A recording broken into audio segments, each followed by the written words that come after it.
Welcome to this week's workplace series. Today, negotiations and the power of no. It's interesting, when we think about negotiations and a successful negotiation, often we think it's all about getting to yes. In fact, there's a really excellent book on negotiations with exactly that title. However, getting a good negotiation outcome also involves, at times, finding that no.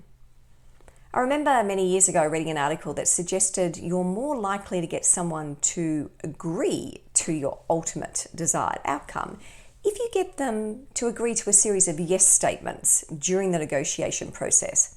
Now, that sounds logical. Also perhaps feels a little underhanded, as though you're trying to manipulate the conversation in some way. But it also implies that hearing the word no or saying the word no is a bad thing.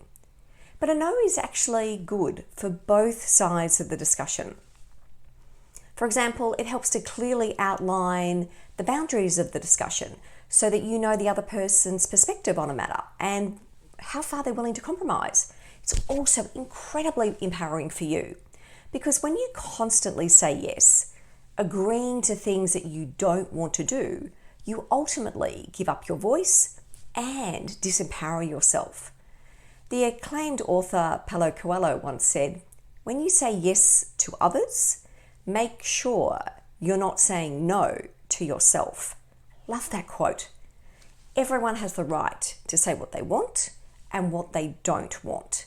Now, that doesn't mean that you say no without careful thought. You do want to say no with consideration of others and compassion for where they're coming from and also compassion for yourself. And often it can feel really hard to say no, particularly in a work environment. Sometimes it feels way easier just to say yes, even though you don't want to. Think about it, it's like, that kind of akin to pester power. Marketing experts talk about, the child just needs to keep pestering the adult and then eventually they're going to say yes. We don't want to fall into that trap. Because as adults, it can be the same.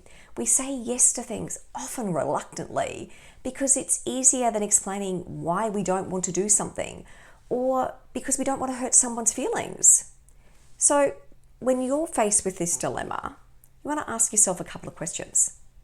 What's the right thing to do for you? What's the right thing to do for the other people involved? And perhaps for the organisation, if it's a business-based decision. Now, if the best course of action is to say no, I'm going to give you 4 steps that you can use to really help ensure that that message is delivered effectively. Firstly, check the real reason for saying no. Make sure it's legitimate and that you're not being unhelpful and obstructionist. 2, stand in your conviction. Back yourself with what it is that you're saying. Now, this doesn't mean that you don't deliver the message with compassion and resolve. You do want to demonstrate your understanding of the other person's perspective. So when you're doing that, you're really clear on the reason for saying no. So this is step 3. Be really specific. So this isn't just saying no and walking away. What you want to be able to do is express your statement positively and explicitly. So for example, if someone asks you to get involved in a piece of work, you respond with something like, "Oh, look, I really wish I could be involved. However, I've already agreed to this really long list of projects and I need to finalize those this quarter. So unfortunately, I don't have any other capacity to take on at the moment.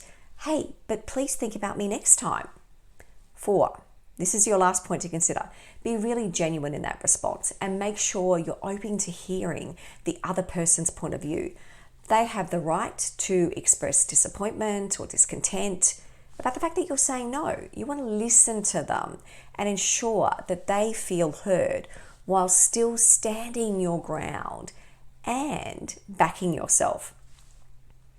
Negotiations, and knowing how to do this, such an important part of having a happy and healthy life and a happy and healthy career.